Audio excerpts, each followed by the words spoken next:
गुरु प्यारे फतेह नाल सांग करो जी। वाहिगुरू जी का खालसा, वाहिगुरू जी की फतेह।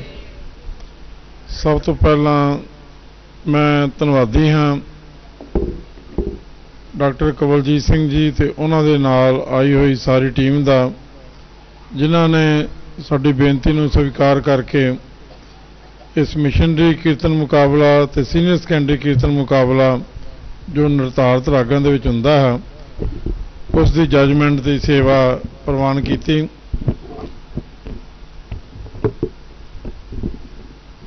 सब तो औखा काम जिहड़ा है वो जजमेंट का होया करदा है। जिवें सीनियर सैकेंडरी लैक्चर मुकाबला होया उस 15 जोनां चों लैक्चर करने वाले विद्यार्थी आए तो 15 के 15 ही बहुत लायक विद्यार्थी सन, जिन्हां दे लैक्चर विषय वस्तु बोलण दा ढंग इन्ना वधिया सी कि सानू जजमेंट करने वालियां नू बड़ी औख का सामना करना पिया। वो दृश्य आप जी ने पिछले 18 तरीक की रात नू देखिया सी। अज काफ़ी अरसे तो बाद कीर्तन दे विच भी बहुत वधिया ढंग का कीर्तन अज सानू नसीब होया विद्यार्थियों के पासों। नहीं तो जदों ये मुकाबले आरंभ किए सन, आप जी नू याद है कि किसी टीम के नाल तबला बजाने वाला नहीं सी हुंदा, कोई प्रोफैशनल सारे तबला बजाते सन। फिर ये शर्त रखी गई कि तबला उस ग्रुप का ही मैंबर बजाएगा, जे प्राइमरी का तो प्राइमरी का बजाएगा, मिडल का तो मिडल का बजाएगा, सीनियर सैकेंडरी का तो सीनियर सैकेंडरी का बजाएगा, मिशनरी के नाल मिशनरी बजाएगा। कोई प्रोफैशनल जिहड़ा है वो तबला नहीं बजाएगा। नहीं तो जे आउट ऑफ ग्रुप होएगा तो 5-5 नंबर हर जज वालों कट्टे जाएंगे। इस गल का पहले बुरा भी मनाया सी सर्कलों ने भी बड़ा औखा काम है, तबले वाला कित्थों लभीए जी, 5वीं जमात का बच्चा तबला किवें बजावेगा 8वीं जमात वाला। पर अज कितनी खूबसूरती के नाल हर टीम के नाल उस ही ग्रुप के मैंबरों ने केवल 2 टीमों को छड्ड के जिन्हां दे छोटी क्लास के विद्यार्थियों ने तबला बजाया, उन्होंने 5-5 मार्क्स कट्टे गए। पर बाकी सारिया टीमों के नाल तबले वालियां ने बड़े वधिया ढंग के नाल संगत की। ये साडी बहुत वड्डी प्राप्ति है। अज दे इस कीर्तन दरबार दे विच जिहड़ा कीर्तन होया है, मैं समझदा जिहड़े असीं लखां रुपया लगा के कीर्तन दरबार करवाउंदे हैं उस विच भी इन्ना वधिया ढंग दे नाल कीर्तन सुनण नूं नहीं मिलदा। कैसटां दे शब्द जिहड़े असीं आम बाहरों खरीद के सुनते हैं, साडे रागी सिंह कई बारी वो शब्द ही सानू साडी फरमाइश दे उत्ते लाइट संगीत दे विच सुना दिंदे हन रीतां दे विच। परंतु निर्धारित रागां दे विच अज आप जी ने जो कीर्तन श्रवण कीता है, जिहड़े लोग निर्धारित रागां तो गुरबाणी संगीत तो मूँह मोड़ते हैं, कई बार कहा जाता जी संगतां पसंद नहीं करदियां, रागी सिंघां नूं पुछो भी तुसीं ये गाउंदे क्यों नहीं हो, तो कहते जी संगतां दी मंग दे अनुसार असीं कीर्तन करते हैं। पर गुरु अर्जन देव जी महाराज ने सारा गुरु ग्रंथ साहिब की बाणी तुसीं देखो सारे गुरु साहिबान ने रागां दे विच अंकित कीती है। ते ये बाणी दे विच किन्ने प्रकार दे राग अगों किन्ने ही उस दे विच राग दे प्रकार किन्ने प्रकार दी गौड़ी, ये सारा कुछ इन्ना गुरु महाराज ने साडे वास्ते कीता, नाल सेधां दित्तियां भी किहड़े घर दे विच किस ढंग दे नाल इसदा गायन करना, किधरे पड़ताल शैली है, किधरे होर अनेकां शैलियां गुरु ग्रंथ साहिब जी दे विच दित्तियां। ये गुरमत संगीत बहुत महान संगीत है जो अलोप हुंदा जा रहा। साडे प्रचारकां दा फर्ज ये बनता है कि असीं किहड़ी गल कौम नूं सेध देण वास्ते प्रचार दे तौर दे उत्ते करनी है। ये नहीं कि संगत साडे कोलों की चाहुंदी है। जे कई जगह के उत्ते फिल्मी टूना ही लगाईयां जा रही हैं, किधरे कच्चियां धारना पड़ियां जा रही हैं, ये साडा काम है इन्हां चीज़ां नूं रोकना। ते जो खालस चीज़ गुरमत संगीत दी गुरु अर्जन देव जी महाराज ने साडे ते बख्शिश करके सानू दित्ती है, 10 गुरु साहिबान ने गुरु ग्रंथ साहिब जी के अंदर जो बाणी है, उस बाणी नूं सही ढंग नाल संगतां तक पहुँचाउणा ये साडे रागी सिंघां दा परम कर्तव्य है, परम फर्ज है। दरबार साहिब दे विच परंपरा पहला शब्द निर्धारित राग दे विच गाया जाता है, भावें उत्थे भी पहले नालों हुण काफ़ी ढिलमट आ गई है। कोई 2 मिनट, कोई 4 मिनट, कोई 5 मिनट, ਤੇ ਕਈ ਰਾਗੀ ਸਿੰਘ ਬਹੁਤ ਵਧੀਆ ਢੰਗ ਦੇ ਨਾਲ 20-20 ਮਿੰਟ ਵੀ 25-25 ਮਿੰਟ ਵੀ ਪਹਿਲੇ ਸ਼ਬਦ ਦੇ ਉੱਤੇ ਬਹੁਤ ਵਧੀਆ ਢੰਗ ਦੇ ਨਾਲ ਲਾਉਂਦੇ ਹਨ। ਸੋ ਸਾਰੇ ਹੀ ਜਥੇ ਉੱਥੇ ਵਧੀਆ ਕੀਰਤਨ ਕਰ ਸਕਦੇ ਹਨ। ਕਈ ਵਾਰੀ ਉਹ ਕਮਾਲ ਕਰਦੇ ਵੀ ਹਨ, ਪਰ ਨਾਲ ਹੀ ਕਈ ਵਾਰੀ ਉਹਨਾਂ ਪਾਸੋਂ ਹੀ ਬੜਾ ਲਾਈਟ ਕੀਰਤਨ, ਬੜਾ ਜੋਟੀਆਂ ਦਾ ਵਾਲਾ ਕੀਰਤਨ, ਬੜਾ ਹਲਕੇ ਪੱਧਰ ਦਾ ਕੀਰਤਨ ਜਿਹੜਾ ਹੈ ਉਹ ਸੁਣਨ ਨੂੰ ਮਿਲਦਾ ਹੈ। ਜਦੋਂ ਕਿ ਸਾਡੇ ਕੇਂਦਰੀ ਸਥਾਨ ਦੇ ਵਿੱਚ ਨਿਰੋਲ ਗੁਰਬਾਣੀ ਸੰਗੀਤ ਦੇ ਅਨੁਸਾਰ ਨਿਰਧਾਰਤ ਰਾਗਾਂ ਦੇ ਵਿੱਚ ਹੀ ਕੀਰਤਨ ਹੋਣਾ ਚਾਹੀਦਾ ਹੈ, ਲਾਈਟ ਕੀਰਤਨ ਨਹੀਂ ਹੋਣਾ ਚਾਹੀਦਾ। ਗੁਰੂ ਪਾਤਸ਼ਾਹ ਦੀ ਇਹ ਜੋ ਬਾਣੀ ਹੈ ਜਦੋਂ ਰਾਗ ਦੇ ਵਿੱਚ ਗਾਈ ਜਾਂਦੀ ਹੈ, ਜਿਵੇਂ ਅੱਜ ਆਪ ਜੀ ਨੇ ਸਰਵਣ ਕੀਤਾ ਹੈ ਬਹੁਤ ਚੰਗੇ ਜਥਿਆਂ ਦੇ ਪਾਸੋਂ, ਤੁਸੀਂ ਦੇਖੋਗੇ ਕਿ ਉਸ ਵਿੱਚ ਮਨ ਕਿੰਨਾ ਜੁੜਦਾ ਹੈ, ਸੁਰਤ ਕਿੰਨੀ ਉੱਚੀ ਜਾਂਦੀ ਹੈ, ਸ਼ਬਦ ਸੁਰਤ ਦਾ ਮਿਲਾਪ ਕਿੰਨਾ ਹੁੰਦਾ ਹੈ। ਜਦੋਂ ਅਸੀਂ ਲਾਈਟ ਦੇ ਵਿੱਚ ਕਿਸੇ ਬੰਦਿਸ਼ ਵਿੱਚ ਕਿਸੇ ਸ਼ਬਦ ਨੂੰ ਅਸੀਂ ਸੁਣਦੇ ਹਾਂ, ਪੜ੍ਹਦੇ ਹਾਂ, ਤਾਂ ਉਸ ਦੇ ਵਿੱਚ ਮਨ ਉਨਾ ਨਹੀਂ ਜੁੜ ਸਕਦਾ ਜਿੰਨਾ ਨਿਰਧਾਰਤ ਰਾਗ ਦੇ ਵਿੱਚ ਗਾਇਨ ਕਰਨ ਦੇ ਨਾਲ ਸ਼ਬਦ ਕੀਰਤਨ ਕਲਾਸੀਕਲ ਜਿਹੜਾ ਇਹ ਹੈ ਗੁਰਮਤਿ ਸੰਗੀਤ ਦੀ ਜਿਹੜੀ ਪਰਿਪਾਟੀ ਹੈ, ਇਸ ਮੁਤਾਬਕ ਜਦੋਂ ਕੀਰਤਨ ਕੀਤਾ ਜਾਂਦਾ ਹੈ ਤਾਂ ਮਨ ਬਦੋ-ਬਦੀ ਬਾਹਰ ਜਾਣ ਤੋਂ ਭਟਕਣ ਤੋਂ ਉਹ ਥੰਮ ਜਾਂਦਾ ਹੈ ਤੇ ਗੁਰੂ ਦੇ ਸ਼ਬਦ ਦੇ ਵਿੱਚ ਸਮਝ ਆਉਂਦੀ ਹੈ। ਫਿਰ ਇਹ ਕੀਰਤਨ ਜਦੋਂ ਕਈ ਵਾਰੀ ਪੁਰਾਤਨ ਰਾਗੀ ਸਿੰਘਾਂ ਦਾ ਅਸੀਂ ਆਪਣੀ ਗੱਡੀ ਦੇ ਵਿੱਚ ਜਦੋਂ ਕਿਤੇ ਬਾਹਰ ਜਾਈਦਾ ਹੈ ਲਗਾਈਦਾ ਹੈ ਤਾਂ ਨਾਲ ਜਾਣ ਵਾਲੇ ਸਾਥੀ ਕਈ ਵਾਰੀ ਹੈਰਾਨ ਹੋ ਕੇ ਪੁੱਛਦੇ ਹਨ ਵੀ ਇਹ ਕੀਰਤਨ ਤੁਸੀਂ ਕਿੱਥੋਂ ਲਿਆ ਹੈ, ਵੀ ਇਹ ਵੀ ਕੀਰਤਨ ਹੈ, ਇਹ ਕਿੱਥੇ ਮੌਜੂਦ ਹੈ। ਅਸੀਂ ਤਾਂ ਕਿਸੇ ਰਾਗੀ ਸਿੰਘ ਪਾਸੋਂ ਇਸ ਤਰ੍ਹਾਂ ਦਾ ਕੀਰਤਨ ਨਹੀਂ ਸੁਣਿਆ। ਵੱਖਰੇ ਵੱਖਰੇ ਢੰਗ ਦੀ ਬਿਲਾਵਲ ਗਾਈ ਹੋਈ, ਵੱਖਰੇ ਵੱਖਰੇ ਢੰਗ ਦੇ ਦੂਸਰੇ ਰਾਗ ਕਾਨੜਾ ਜਾਂ ਕਲਿਆਣ ਜਾਂ ਇਤਿਹਾਸਕ ਜਿੰਨੇ ਰਾਗ ਹਨ ਉਹ ਚੰਗੇ ਚੰਗੇ ਰਾਗੀ ਸਿੰਘਾਂ ਨੇ ਪੁਰਾਣਿਆਂ ਨੇ ਮਿਹਨਤ ਕਰਕੇ ਬੜੇ ਵਧੀਆ ਢੰਗ ਦੇ ਨਾਲ ਉਹਨਾਂ ਨੂੰ ਗਾਇਨ ਕੀਤਾ ਹੈ। ਮੈਂ ਸਾਰੀਆਂ ਟੀਮਾਂ ਨੂੰ ਇਸ ਸੇਵਾ 'ਚ ਬੇਨਤੀ ਕਰਾਂਗਾ ਕਿ sikhnet.com ਦੇ ਉੱਤੇ ਜਾਂ ਗੁਰਬਾਣੀ ਸੰਗੀਤ.com ਦੇ ਉੱਤੇ ਤੁਸੀਂ ਜਾ ਕੇ ਜਿੰਨੇ ਵੀ ਪੁਰਾਤਨ ਰਾਗੀ ਹਨ ਜਾਂ ਅੱਜ ਕੱਲ੍ਹ ਦੇ ਦਰਬਾਰ ਸਾਹਿਬ ਦੇ ਵੀ ਰਾਗੀ ਹਨ ਸਾਰਿਆਂ ਦਾ ਕੀਰਤਨ ਹੀ ਉੱਥੇ ਪਿਆ ਹੈ, ਕਲਾਸੀਕਲ ਵੀ ਪਿਆ ਹੈ, ਗੁਰਮਤਿ ਸੰਗੀਤ ਮੁਤਾਬਕ ਵੀ ਪਿਆ ਹੈ ਤੇ ਲਾਈਟ ਵੀ ਪਿਆ ਹੈ।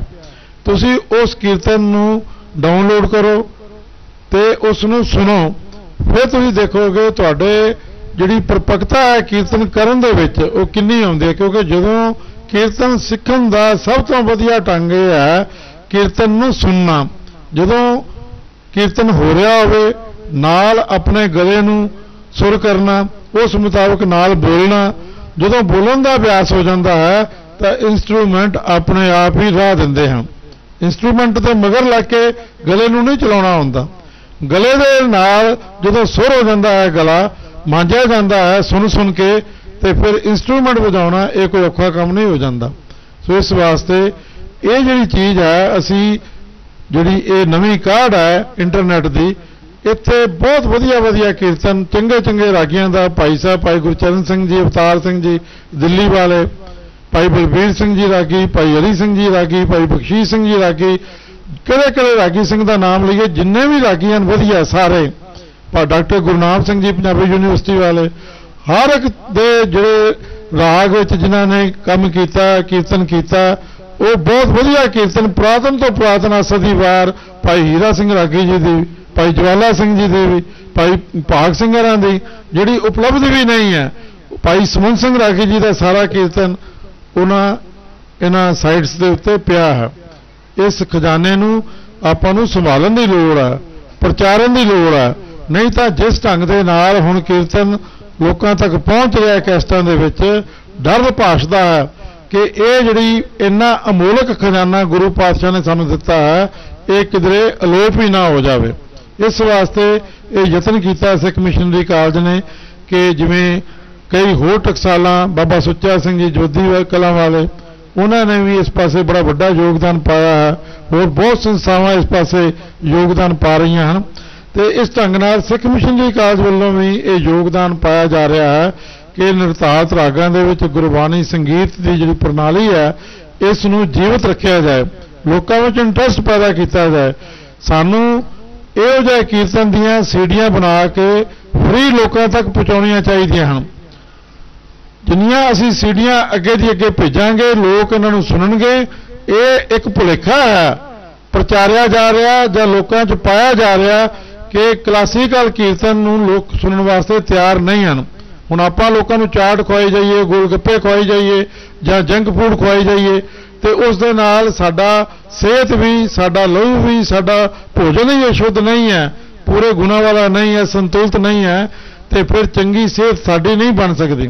इसे तरह जे असी अपनी सुरत शब्द का मिलाप करना चाहते हैं, सुरत नूं परमात्मा विच गुरु दे नाल जोड़ना चाहते हैं, तो सानू ये गुरबाणी संगीत प्रणाली नूं अपनाउणा ही पवेगा। इस किस्म का कीर्तन जिहड़ा है वो सानू सरवण करना पवेगा। जदों भाई समून सिंह दी तुसीं पड़ताल सुनते हो, हर चरण शरण गोबिंद दुख भंजना, दास अपने को नाम देवो, तो उत्थे एक एक तुक नूं, अद्धी अद्धी तुक नूं 20 वारी उन्होंने गायन किया। जदों तुसीं 20 वारी उन्होंने सुनोगे तो तुहाडा ध्यान बदो बदी हो ही नहीं सकता भी दूजे पासे किधरे चला जाए। तो नहीं तो आम रागी सिंह जो शब्द पढ़ते हैं सारा शब्द भी पूरा हो जाता, उन्होंने चौंकी भी पूरी हो जाती है, तो पता ही नहीं लगता भी आपां कीर्तन सुनिया किन्ना कु आ। तो ये जिहड़ी चीज़ है ये बहुत महंगी चीज़ है। जिवें सोना बहुत महंगा हुंदा है तो बहुत लोग घट दे कोल वो चीज़ हुंदी है, तो लोहा हर घर दे विचों सानूं मिल सकता है, पर असल कीमत सोने की है। असल जिहड़ा भोजन है सारे गुणां नाल भरपूर, जिस विच विटामिन भी होण, खनिज पदार्थ भी होण, जिहड़ा हर तरह दे नाल शरीर वास्ते फिट होवे, वो भोजन ही सानू छकना चाहिए है। तो गुरु अर्जन देव जी महाराज का ये शुकराना करना चाहिए है कि उन्होंने इस थाल है भोजन का सत संतोख विचार वाला, इसनूं कीर्तन रूप दे विच, ये कीर्तन की दात सब तो वडमुली दात है, जिसनों बख्शे सिफत साला नानक पातशाही पातशाह, हर कीरत साध संगत है सिर करमन के कर्मा। सारे कर्मां दे विचों, सारे प्रकार दीयां भगतियां दे विचों जिहड़ी सब तो उत्तम भगती है वो कीर्तन की भगती नूं कहा गया, क्योंकि कीर्तन दे नाल मन जिहड़ा है वो जुड़दा है परमात्मा दे नाल। कई वारी विचार साडे अपने हुंदे हैं, उस विच बहस मुबासा भी आ जाता है, उस विच कुछ कच्चे विचार भी हो सकते हैं, कुछ विचार गलत भी हो सकते हैं, पर कीर्तन एक ऐसी चीज़ है जिहड़ा निरोल गुरबाणी का है, तो ये गुरबाणी निरंकार के देश तो आई है। तो जदों मनुख गुरबाणी नूं सुनदा है, कीर्तन नूं सुनदा है, तो मनुख निरंकार दे नाल ही जुड़ जाता है, क्योंकि इस कोई मिलावट नहीं है, कोई रला नहीं है। तुसीं देखोगे जदों कोई रागी सिंह किसी शब्द नूं वधिया ढंग दे नाल साडे सामने पेश करदा, तो समझ लो वो साडे नाल राग विच पा के उस भोजन नूं इन्ना स्वादला बना दिंदा भी बदो बदी उसनूं होर छकन ते दिल करदा, होर छकन ते दिल करदा भी ये रागी सिंह सानूं होर शब्द सुनाउण, होर शब्द सुनाउण। मन अकदा नहीं है। इस परिपाटी नूं वध तो वध लोकां तक पहुँचाउण दी लोड़ है। ये साडा हर एक मिशनरी सिंह का यह फर्ज बनता है कि अपने परिवार विच भी, अपनी गड्डी दे विच भी, जदों भी तुसीं सीडियां लाओ, क्योंकि अजकल सीडियां का जमाना है, हुण कैसटां नहीं रहियां, तो ये सीडियां जिहड़ियां हन ये तुसीं क्लासीकल कीर्तन दियां, गुरबाणी संगीत के कीर्तन दियां, जिहड़े चंगे चंगे रागी सिंघां दियां हन, वो तुसीं उत्थे लाओ, सुनो, तुहाडे बच्चे भी इसका आनंद माणनगे। तुसीं देखो अज असीं फिल्मां नूं बड़ा निंदते हैं, अज असीं टीवी जिहड़ा कल्चर है उसनूं बड़ा निंदते हैं, पर तुसीं हैरान होवोगे कि भावें बड़ा गुलाम अली हो खां होवे, भावें टीवी दे विच कोई सीरियल चल रहा होवे, जदों किधरे कोई सोग दा सीन आवेगा, रोन धोन की गल आवेगी जां कोई होर सीरियस गल होवेगी, तुसीं वेखोगे उसदे मगर सितार दे पीस वजणगे, उत्थे क्लासीकल गायन होवेगा। हद हो गई भी फिल्मां वाले क्लासीकल नूं वरत रहे हैं, सीरियल दे विच, फिल्मां दे विच, टीवी दे उत्ते उसदी भरपूर प्रशंसा हो रही है, उसकी वरतों की जा रही है, पर सिख जगत जिस दे कोल ये गुरबाणी कीर्तन वाली अथाह चीज़ सी वो इस नूं छड्डदा जा रहा है। वो कहता नहीं जी कौन सुनता है, ये सब एक मिथ है, असी रागी सिंह मेहनत नहीं करना चाहते। एक आम शब्द सीखना होवे तो हुणे ही जिथे जसप्रीत सिंह जी बैठे हैं, ये सारे संगीतकार इत्थे बैठे हैं, 10 मिनटां विच बच्चे नूं शब्द सिखा देणगे, पर जिहड़ा कुछ अज बच्चों ने इत्थे पेश किया वो सीखण वास्ते महीने लग जाते हैं। वो एवं नहीं सीखिया जाता, उस वास्ते करड़ी मेहनत की लोड़ हुंदी है, रियाज की लोड़ हुंदी है। तो रागी सिंह भी चाहते हैं कि जिहड़ा काम सौखा हो जाए तो सौखा करके जे पैसे मिलते हैं माया मिल जाती है तो फिर औखा काम क्यों किया जाए। इस वास्ते दोष साडे अपने विच है, लोकां दी चाहत विच नहीं है। लोकां नूं जे वधिया ढंग तो देखो, जदों बड़ा गुलाम अली खान उन्हां किधरे आउंदे हन, किधरे महफिल लगदी है, लोग किन्नियां टिकटां खरीद के उन्हां नूं सुनन जांदे हन। कदी उन्हां ने लाइट गाया? कदी नहीं वो गाउणगे। जिन्ने गवैये प्रसिद्ध हैं वो सारे ही क्लासीकल संगीत नूं, भावें शास्त्री संगीत होवे, असीं शास्त्री संगीत की थां ते गुरमुख संगीत की वरतों करते हैं, क्योंकि गुरमुख संगीत गुरबाणी दे नाल जोड़दा है। इस शौकी नहीं है, इस सहज का मार्ग है, तो असीं इस नूं परनाए हुए हैं। तो असीं अपने गुरमुख संगीत नूं क्यों छड्ड दिंदे हैं? सानूं नाज होना चाहिए। मैनूं कई वारी बड़ा गिला भी हुंदा है दरबार साहब के रागी ਸਿੰਘਾਂ ते भी, मैं उन्हां नाल कई वारी गुफ्तगू भी करता हाँ बई जदों तुसीं दरबार साहब दे विच कीर्तन करदे हो तो बहुत प्यारा कीर्तन तुसीं उत्थे करदे हो, क्योंकि दास ने तकरीबन 6 महीने तो नैट दे उत्ते हर रोज़ जदों तो कीर्तन आरंभ हुंदा 9 तो लैके राती समाप्ति तक सारा दिन कीर्तन चलता है दफ्तर दे विच, ते बहुत सारा कीर्तन दास ने रिकॉर्ड भी किया है, सामभण वाला है, उसदियां सीडियां DVD बनाउण वालियां भी हैं। तो उही रागी सिंह जदों बाहर आके कीर्तन दरबार विच जां आम गुरुद्वारे विच कीर्तन करदा तो उसके कीर्तन करन दे ढंग विच जिवें आसमान का फर्क आ जाता। मैं एक दो रागी ਸਿੰਘਾਂ ਨੂੰ, चंगे रागी ਸਿੰਘਾਂ ਨੂੰ सवाल भी किया तो वह अगों हस के मेरी बांह फड़ के कहन लगे, भाई साहब जदों तुसीं आओगे ना दरबार साहब बस इशारा कर देना, तुहाडी चाहत भी पूरी कर देंगे, असीं होर लोकां नूं भी वेखना हुंदा। मैं कहा भी उत्थे तो गुरु रामदास जी महाराज सुन रहे होंदे हन, उत्थे तो गुरु अर्जन देव जी महाराज सुन रहे होंदे हन, उन्होंने तुसीं कीर्तन सुनाउणा है तो उन्होंने जो कीर्तन सुनाओगे भिज के तो उस ढंग का कीर्तन जिहो जिहा वो सुनना चाहते सन, जिहो जी उन्होंने हिदायत की तो संगतां ते आपे ही प्रसन्न हो जाणगियां। सो इस करके इस कमी नूं दूर करना ये साडा सारिਆਂ ਦਾ फर्ज है। किसी एक संस्था के नाल, एक बंदे दे यतन करन दे नाल ये प्रणाली अगे नहीं तुर सकती, जीवित नहीं रह सकती। अज लोड़ है पंजाब दे विच, हिंदुस्तान दे विच प्रणाली आपां लोप कर रहे हैं, पंजाब तो बाहर अजे भी संभी हुई है, पर हिंदुस्तान तो बाहर दे जिहड़े लोग हैं, अमेरिका के लोग जां यूके के लोग जां कनेडा के लोग, उत्थे गुरबाणी संगीत नूं, क्लासीकल कीर्तन नूं बहुत प्रधानता दी जाती है। उत्थों के कीर्तन करने वाले जिहड़े बच्चे हैं उन्हां दे कीर्तन भी तुसीं सुन के वेखो, उन्हां गुरुद्वारियां दे विच जिहड़ा कीर्तन हो रहा है बहुत ही उच्चे पद्धर का हो रहा है। बस बंदा हैरान हो जाता भी असी इधर के रहने वाले वो कीर्तन नहीं करते तो उधर के लोग उस गुरबाणी संगीत कीर्तन नूं परनाए हुए हैं। सो अज दा ये कीर्तन समागम जिहड़ा होया है इस विच वख-वख वंनगियां सानूं सुनन नूं मिलियां।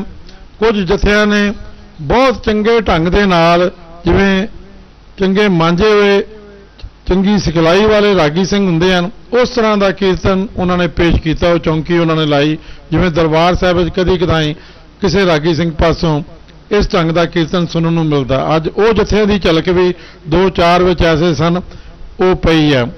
मैं उन्होंने जत्थियां नूं भी बधाई दिंदा हाँ। तो कुछ जत्थियां ने गुरबाणी के कीर्तन दे विच जिहड़ा रस है वो रसमय कीर्तन भी साडे सामने पेश किया, भावें उन्होंने राग दी जां इस प्रकार के राग के जोड़े होर प्रकार हैं उन्हों की बहुती वरतों उस विच राग नूं शब्द उत्ते पारू नहीं किया, पर उंज कीर्तन उन्हों का बहुत स्वादरा मिलिया। कईयां ने तबला बहुत वधिया ढंग दे नाल वजाया, पर कईयां दा गला इन्ना सुरीला सी, वो सुरीली आवाज़, मांझिया होया गला, सोधिया होया गला, ते वो अपने गले के उत्ते पूरी पकड़ जिहड़ी सी अज वो भी वेखण नूं मिली। सो जिस भी जथे की जिन्नी सिफत करिए वो थोड़ी है। मैं सारे सिखाउण वालियां दे, माता पिता का, इन्हां बच्चों का तह दिल तो धन्नवादी हाँ जिन्हां ने बच्चों नूं इस पासे लाया, इन्नी मेहनत कराई है, तो इन्ना दूरों तुसीं पैसा खर्च के गड्डियां करके अज थोड़े जिहा इस मुकाबले विच शामिल हो के तुसीं जो शरधा के फुल भेट कीते हैं, गुरु पातशाह नूं गुरबाणी दे द्वारा संगत नूं निहाल कीता है इस कीर्तन द्वारा। मेरे कोल शब्द नहीं हैं जिन्हां शब्दों के नाल मैं सारे जथियां का धन्नवाद कर सकां। यही अरदास करदा सतगुरु के चरणों में भी सच्चा पातशाह सारे जथियां नूं होर बल बख्शे, होर वधिया ढंग दे नाल कीर्तन तुसीं कर सको, कीर्तन की दात ये झोली च पवे, क्योंकि मनुख अपने यत्नां दे नाल ये कीर्तन नहीं कर सकता। ये अकाल पुरख वाहिगुरू की जिन्नी रहमत हुंदी है, गुरु बख्शिश करता है, जिस दी झोली विच दात पैंदी है, फिर उसका गला भी सुर हुंदा है। भाई सुरजन सिंह रागी के बारे एक मनौत जो सुनने में आई है कि वो दरबार साहब दे विच परिक्रमा दे विच बैठ के बड़ा विराग में आके अरदासां कर देंदे सन भी सच्चे पातशाह मेरे गले दे विच तू आप आके बस गले दे विच कोई ऐसी चीज़ पैदा कर कि जिस दे नाल मेरे कीर्तन दे विच भी जिहड़ा मैं तुहानूं ही सुनाउणा है उस दे विच आनंद आ जावे, रस भर जावे। तो उन्हां दीआं अरदासां नूं बूर लगा ते भाई सुरजन सिंह जी जिन्हां दे रिकॉर्ड आसा दी वार दे आल इंडिया रेडियो तो जलंधर रेडियो तो भी तुसीं सुनते रहे हो, बाहरों भी होर मिल जाता उन्हां दा कीर्तन। सो किन्नी सुरीली आवाज़ जिहड़ी सी ये सुनने में जो आया है कि ये उन्होंने ये दात प्राप्त हुई गुरु रामदास जी महाराज के चरणों के विचों, जिस करके वो इन्ना सुरीला कीर्तन करने के योग हुए। सो इस ढंग नाल सानूं हमेशा ही गुरु पासों ये दात मंगनी चाहिए है ते अभ्यास करना चाहिए है। जिन्ना रियाज असी करांगे, जिन्नी मेहनत करांगे, उन्ना ही वधिया कीर्तन असी संगतां दी झोली विच पा सकांगे। जदों वधिया कीर्तन करांगे साडा अपना मन भी जुड़ेगा ते जुड़िया हुआ मन जदों कीर्तन करता है तो वह सुनने वालियां नूं भी गुरु दे नाल जोड़ दिंदा है। सो अज दे सारे कीर्तनी जथियां नूं मैं वधाई दिंदा हां। ये इनामां दे लालच दे विच असी इस करके पाउंदे हां सारिआं नूं मुकाबले दे विच कि मुकाबले दे नाल असी तैयारी करके स्टेज दे उत्ते आउंदे हां। जे मुकाबला ना होवे फिर असी परवाह नहीं करते, फिर उन्नी मेहनत उन्ना रियाज उन्नी तैयारी नहीं करते। सो अज कोई जथा फस्ट आ जाए, कोई अखीर ते आ जाए, कोई कित्थे आ जाए, तुहाडा सारिआं दा जथिआं दा कीर्तन बहुत प्यारा कीर्तन सी। जज साहिबान ने जिहड़ियां बरीकियां जिहड़ा परफॉर्मा प्रबंधकां वल्लों तैयार किया गया संगीत के नियमां के अनुसार, इन्हां ने तो उस अनुसार परख करके जिहड़ा जथा वध नंबर लै गया उसनूं फस्ट कट देना, सैकंड कट देना जां थर्ड कट देना। इत्थों ये अंदाजा कदी नहीं लाउणा चाहिए कि साडे जथे ने कीर्तन वधिया नहीं किया। हर जथे ने कीर्तन वधिया किया, सोहना किया, स्वादला कीर्तन किया ते गुरु नूं भा जाण वाला कीर्तन किया। इस वास्ते कदी मन में यह ख्याल ना लिया भी सानू इनाम नहीं मिल सकिया। इनाम तो वध तो वध 125 रुपए का होएगा, 150 का होएगा, कोई 75 का होएगा, कोई 50 रुपए का होएगा। ये 50 रुपए पिछे या 100 रुपए के इनाम पिछे या 150 के इनाम पिछे तुसी कीर्तन करन नहीं आए। तुसी गुरमत प्रचार विच इस संगीत प्रणाली नूं होर परिपक्व करने वास्ते अगे वधाउण विच अपना योगदान पाउण वास्ते इत्थे आए हो। सो इस वास्ते जिहड़ी तुहाडी ये मेहनत है ये कदी भी अजाई नहीं जाएगी। चरण शरण गुर एक पैंडा जाए चल, सतगुर कोट पैंडा आगे लेत है। ये तुहाडी कालना थाएं पाएगी ते गुरु पातशाह तुहाडे ते रहमत करनगे, तुहानूं खुशियां बख्शणगे ते ऐसे भंडारे तुहाडे भरनगे कि फिर तुसी सारा जीवन ही इस आनंद दे विच जो गुरबाणी दा आनंद है, इस आनंद दे मुकाबले ते कोई होर दूसरा आनंद है ही नहीं है। आपां उस आनंद की प्राप्ति वास्ते कीर्तन किया, कीर्तन सुनाया, बस यही अपना लक्ष्य होना चाहिए है। फिर आपां कोई निराशा नहीं होगी, इनाम दे आया नहीं आया कोई फर्क नहीं पैंदा। जे नहीं आया होर मेहनत करिए, होर वधिया कीर्तन करिए। सो इस आशे दे नाल ये मुकाबले करवाए जा रहे हैं। किसी ने निराश नहीं होना तो किसी ने प्रसन्न नहीं होना। आपां हर एक सोग दोवां तो उपर उठ के इस गल नूं तस्लीम करना भी मेरे विच कुछ कमियां आ जाए कीर्तन करन दे विच हन, जिस करके मैं थल्ले रहा हाँ। जिन्हां दे विच तुसीं सारिआं जथिआं ने एक दूजे का कीर्तन सरवण कीता, तुसीं अपनी आत्मा पासों, अपने दिल पासों, दिमाग पासों जदों पुछोगे तो हर एक कीर्तन करने वाले जथे नूं पता लग गया होगा भी साडे नालों वधिया कीर्तन करने वाला कौन सी ते असीं किन्हां नालों वधिया कीर्तन कीता। ये मन जानदा हुंदा सब कुछ। सो इस करके इस दूजे चंगे जथियां दी आपां रीस करनी है ते जिहड़े जथे पिछे रह गए उन्होंने अपने तो उपर वालियां दी रीस करके उन्हां दे बराबर होण दा यतन करना।